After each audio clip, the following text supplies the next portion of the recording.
Welcome, everyone. Welcome to the Joomla Shack conference. This was meant to be the weekend of the big Joomla World Conference in London. Unfortunately, that didn't happen this year, but I hope the sessions we're going to present online over the next 3 days are going to be at least an interesting substitute for some of the content of the conference. I'm Steve Burge, and I'm going to be your host for the next 3 days. And I'm delighted to welcome Ashwin for this second presentation.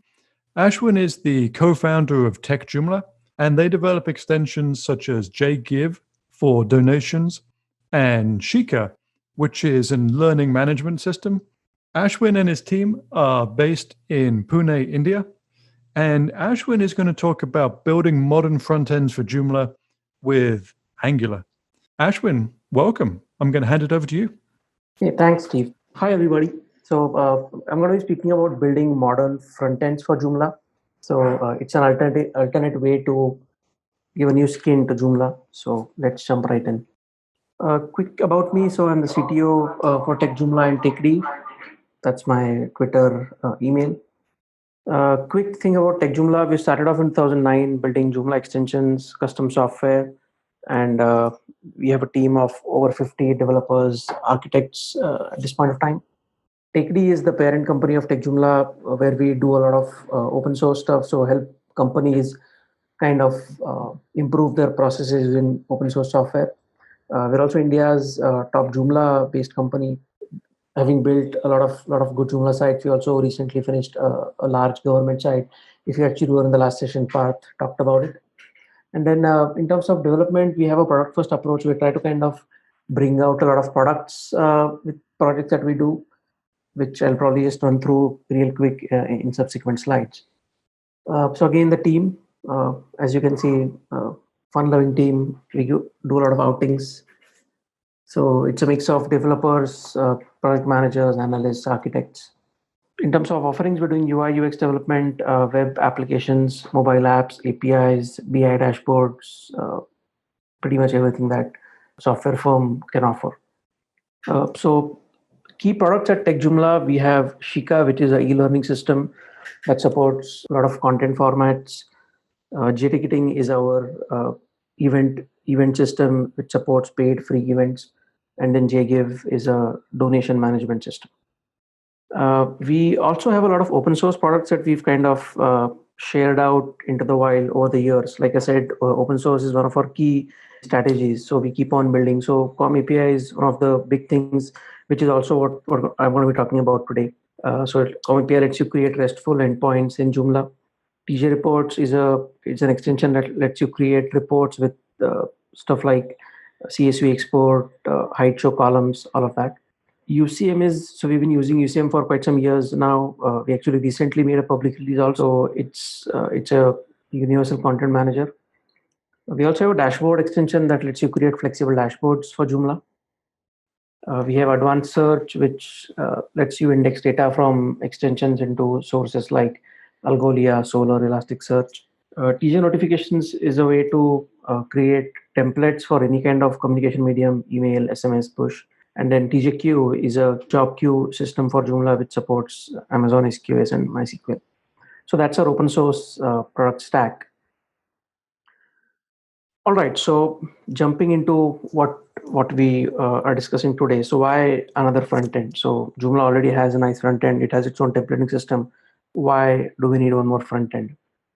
So to kind of explain that, taking a quick step backward, a lot of the applications that people build right now are built on something called as the multi-tier architecture, which is the way forward for most applications.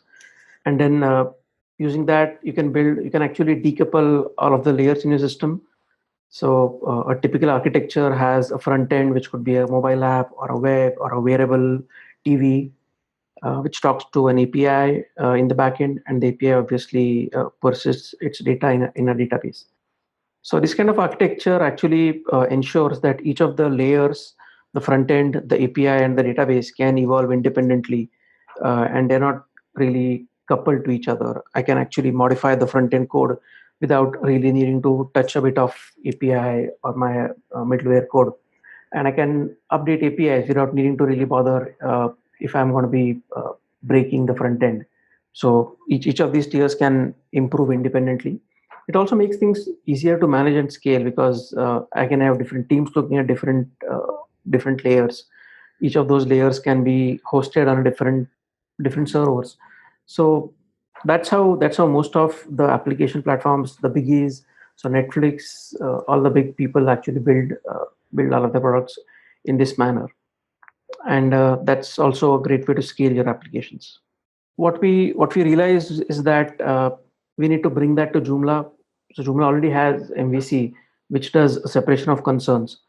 However, using different CSS frameworks, so if you want to use something new like a Tailwind or a semantic CSS, someone needs to have a lot of knowledge, in-depth knowledge about how the templating system works, how we can tweak that to use any other CSS.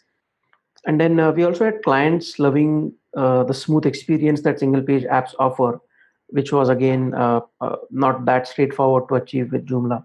And then the biggest motivation was that we had a team who knew Joomla really well, and moving them all over to learn something new altogether, like a Node.js or a Laravel. While we would probably end up doing that eventually, but then we could not just throw away all the knowledge, all the experience that we've gained over the years in Joomla.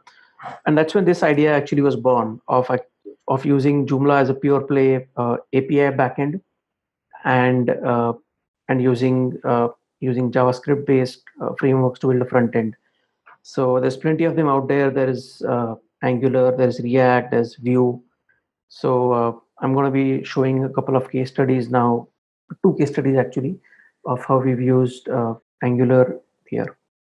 So yeah, so before we jump in, here's broadly how the architecture would work in such a case.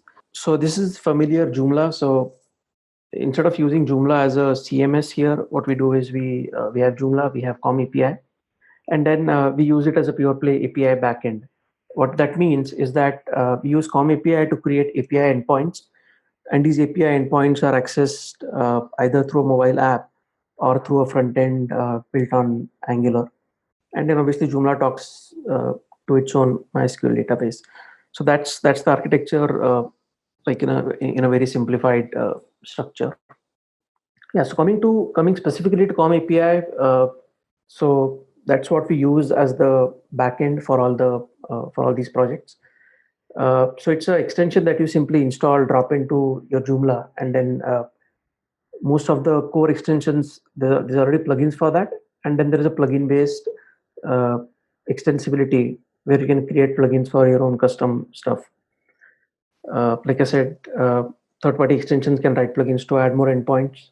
The output formats supported are JSON, JSONP, XML.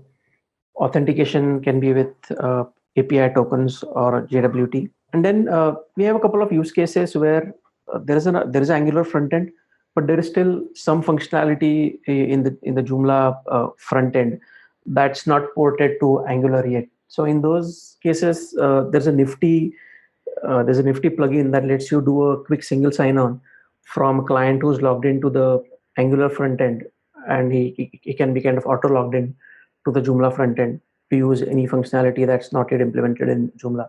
So what we've done is a seamless login, and then in some cases you might want to do some actions on behalf of another user. So we also support user impersonation in COM API. By the way, COM API it's an open source thing available for free on our GitHub. So I know a lot of people already use it, but yeah, anyone who's not, you can head to our GitHub and start using COM API. So that's COM API. So the APIs that are already out there is Joomla with social login. We have a JFP Connect plugin. So if you have JFP Connect installed, you can actually also use the API plugin to do a social login in your apps or on your web front end.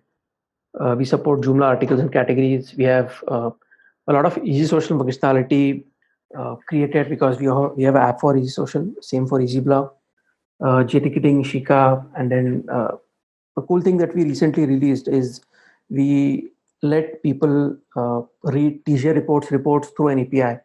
So if you are using TJ reports, you can actually extract all your reports through an API in addition to the front end that TJ Reports provides. So those are the APIs that are out there. And then in terms of using the front end, so you're free to use anything Angular, React for apps, Ionic or Xamarin, or even native code. This ensures that you don't need to reinvent the UI. There's already a lot of modules there in Node, in NPM, big ecosystem with plenty of modules.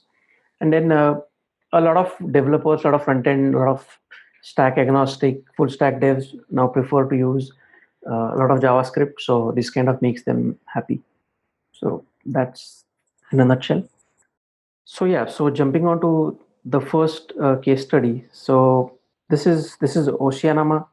So these guys are Asia's largest auction house, and a quick history on them is that so being an auction house and an archival kind of people, they've been used to working in Excel for last few years. And then amongst the other cool things that we've done, I mean, of course, the front end is one part. The other thing is being able to move them off from Excel to like a spreadsheet application that we built for them, which lets them bulk edit all of their records. So we've been running this site on Angular plus Joomla for almost 2 years now. Key stuff in the site is Joomla menu, Zoo. So Zoo is where all of our data currently works. So the site started off in 2011 or 12, I think, and at that point of time, Zoo was pretty good. I mean, we found it to be a great way to create fields, create multiple types. So we've been using Zoo there for so many years now. And then this is where we use advanced search. So this is an interesting bit that we've actually set up. So one of the things that the customer wanted was like a pretty fast experience and a fast search. So initially, what we decided is that we should actually use something like Solr to store our data. So the initial build was indexing all of our data into Solr, and then at some point of time, we realized that managing Solr, building stuff into it is a little hectic. So about a couple of years back, we actually moved everything to Algolia. Algolia is a hosted search engine which lets you index your data, and then it provides APIs to fetch data. So what we do is when records are stored, we use background queues to index them into Algolia, and then at this point of time, roughly 70% of the site is served from Algolia, and the rest of the site uses Joomla APIs to show data. I'm going to quickly open the site and you run through. So Ashwin, I think it's worth mentioning that I think the Joomla extensions directory, the search there runs on Algolia too. Yes. So actually, yeah, so we were, I mean, probably a couple of years back, I also showed this around to Anibal and people who were managing the JED. And I think Algolia kind of, I mean, everybody liked the idea. And then I think probably a few months back, JED has now moved on to Algolia. So it's pretty fast. It's like blazing fast. We're looking at 10-second, 50-second search responses. So it's been amazing with Algolia. Yeah, okay, so this is the site. This is what the site is. So if you see, this is Angular, which is getting its data from the Joomla backend. So everything that you see here comes either from the Joomla backend or from Algolia. So like I said, these guys are an auction house. So they're selling stuff like Indian cinema memorabilia, international cinema memorabilia. They also have posters, prints, a lot of artwork, antiquities, and also they do some auctions around vintage cars. So that's the encyclopedia. I'm going to just quickly go inside Indian cinema. So yeah, so what we see over here right now is data that comes from Algolia. So all of these things that you see over here come from Algolia, which have been kind of inserted into Algolia when the records were being created. So I went into a section that's for Indian cinema memorabilia. I click on one of the film posters. So I see all the posters for his film. Yeah, and so now this is the part that comes in from Joomla. So for the dev people out here, I'm going to quickly open the console. So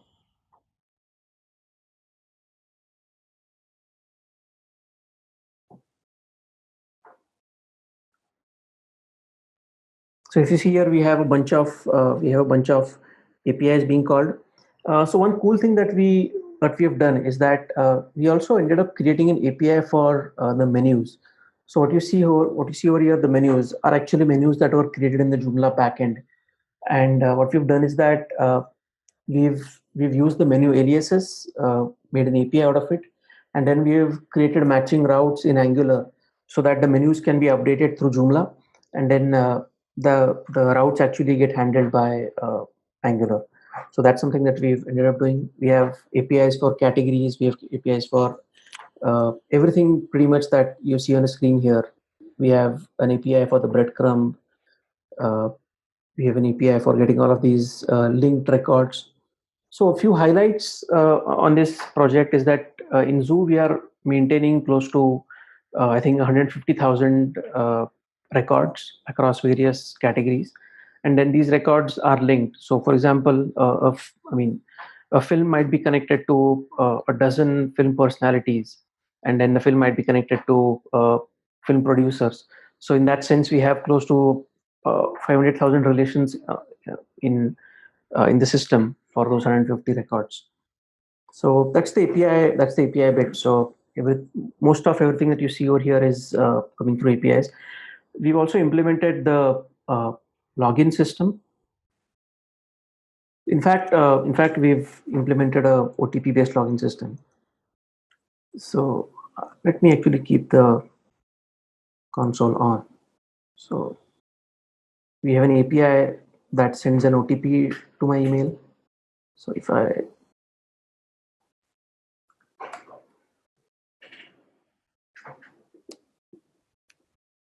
I have an OTP.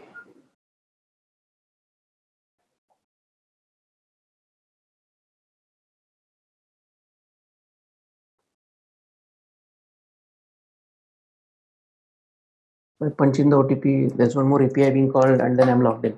So we also implemented the login piece. In fact, we're close to releasing a set of tools that let you use the login with social in any Angular project. So I think I have it somewhere in my slides. Yeah, it's the one. So yeah, so that's the part that's the part that using APIs. And then I also talked about using a single sign-on onto the Joomla. So like I said, we have a few tools that are still lying there in Joomla, and it did not make a lot of sense to spend the effort to migrate all of that to Angular. So if I click on this link, it actually takes me to Joomla. So I'm logged into, so if you see the website, this is Osianama.com, and then this is app.osianama.com, which is essentially the Joomla that serves the APIs. But then there's also a bunch of tools in here which we've not migrated to Angular, and then I'm logged in, and I can start using those tools. So that's the single. It's not single sign-on, but it's basically an auto login plugin. So there's a bunch of areas on the site. Everything using either Angular or fetching data from Algolia.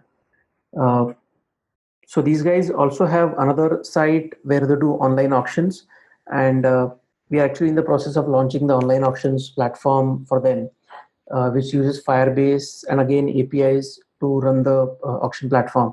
So it's a real-time auction platform. You can bid on stuff. I was hoping I could show a demo, but then we'll be continuing to tweet about this, write some blogs about this on TechJoomla. So you can actually stay tuned to the TechJoomla handle to know more about the cool stuff that we've been doing. So yeah, that's the Osianama site. I'm just going to go back to the presentation.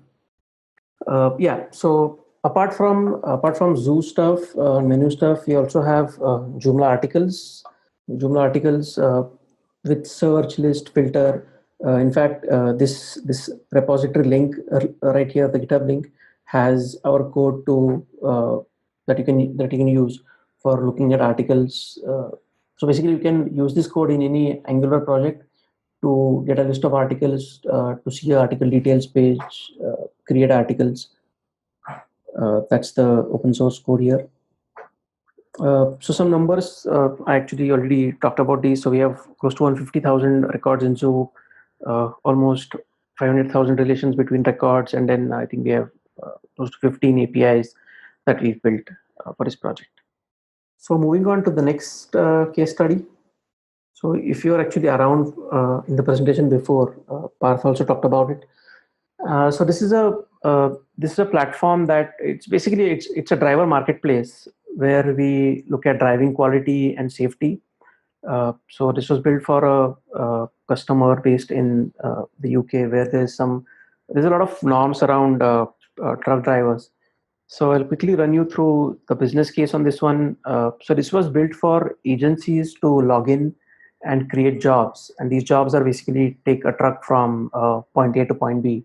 So maybe someone needs a driver to take their goods from a factory to retail shops, or someone wants to kind of take their goods from a factory to a warehouse maybe.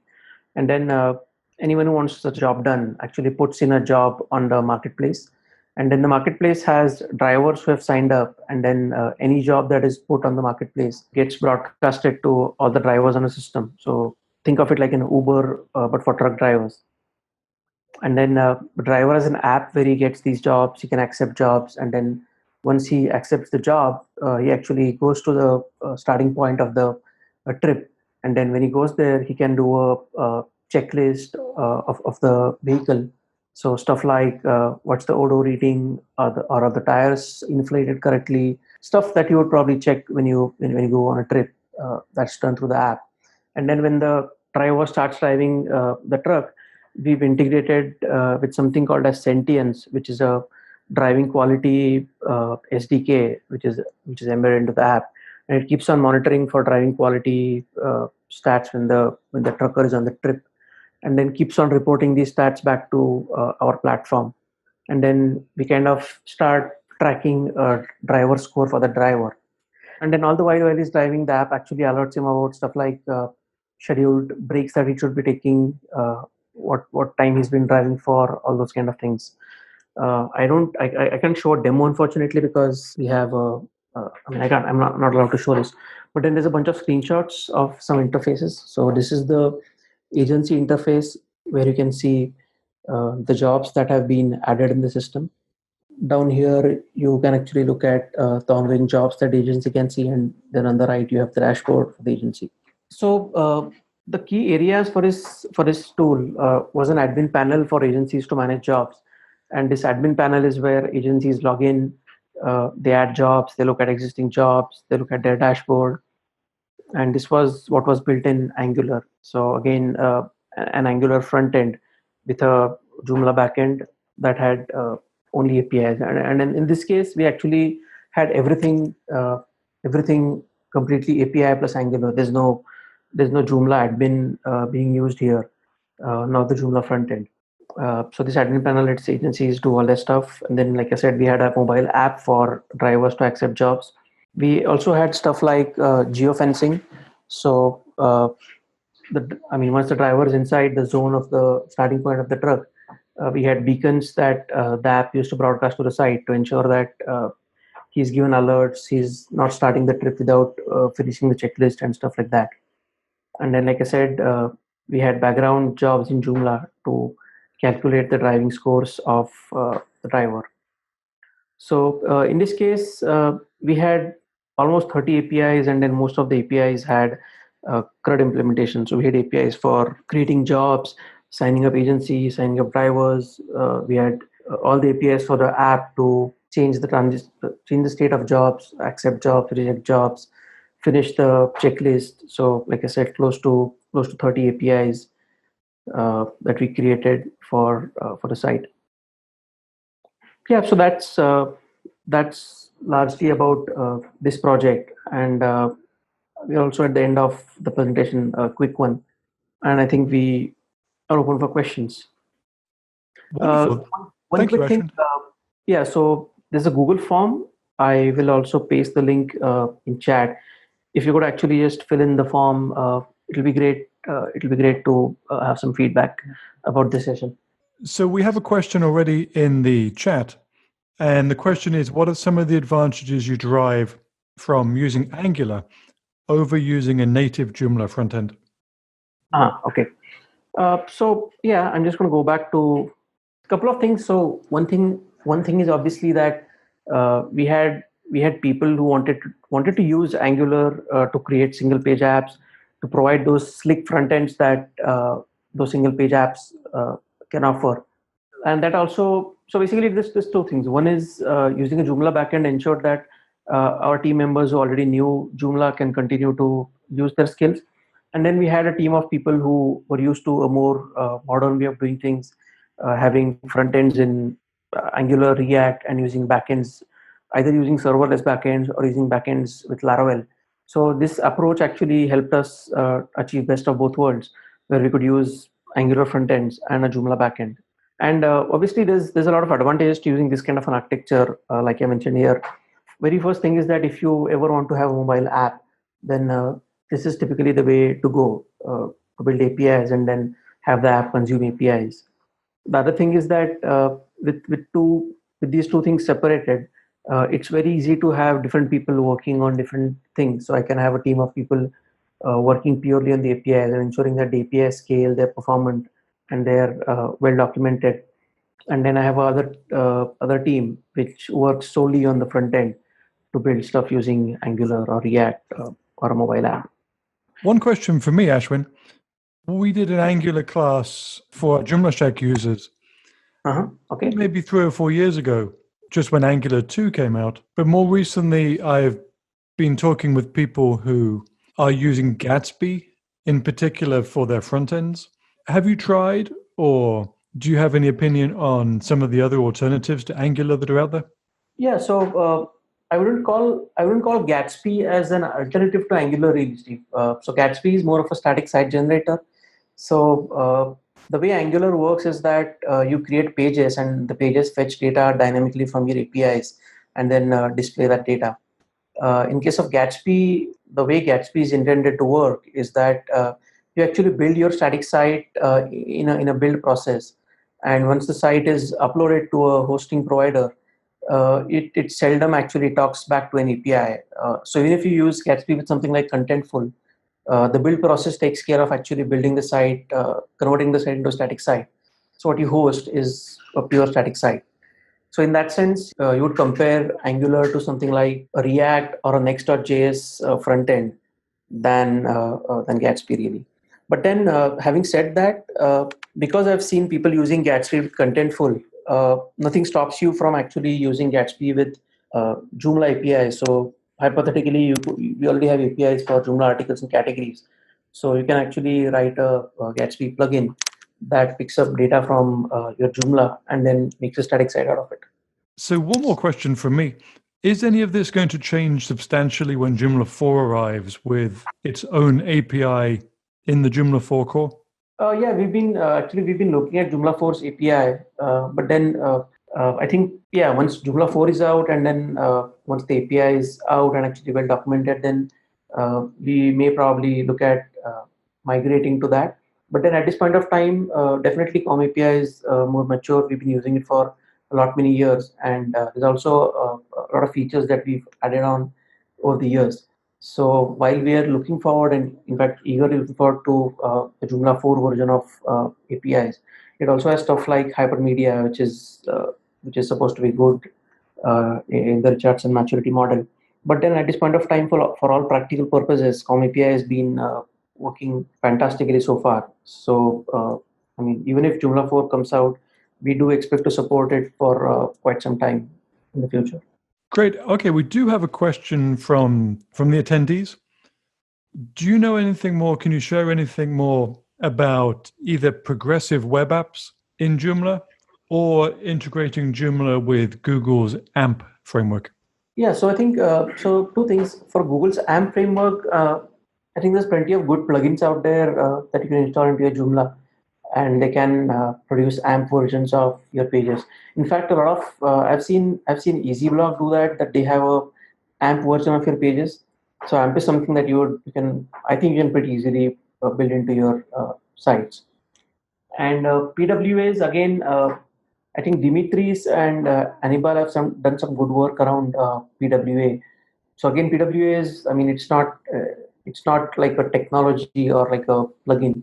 It's more of a lot of best practices that you do to ensure that your site actually works. So there's offline support, there's using local storage, there's plenty of things that, so in fact, if you run a Google Lighthouse audit on your site, it actually gives you a lot of insights in terms of what you should be doing to enable a PWA. The simplest thing obviously is to add a manifest file, not even a service worker, and a manifest file actually ensures that when people open your site on a phone and they say add to home screen, they get a nice icon, they get a nice name to the site so that they can launch it as a website.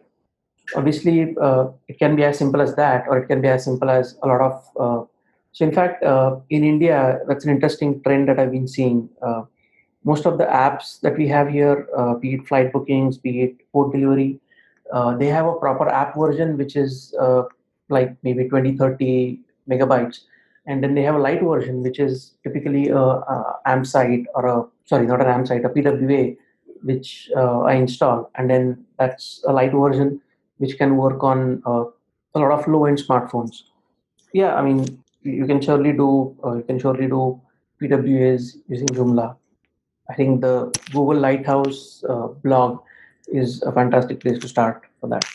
I'm not sure if I talked about it, but Shika also has a SaaS offering. It's called Vowel, and Parth has actually put in a website on the chat.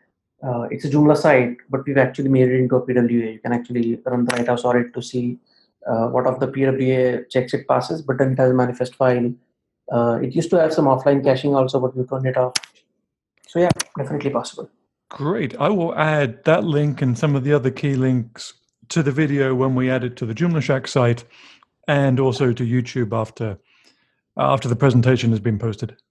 That will be great. Thanks a lot. Well, thank you so much indeed, Ashwin. That was a really interesting presentation. Yep. Thanks for having me over.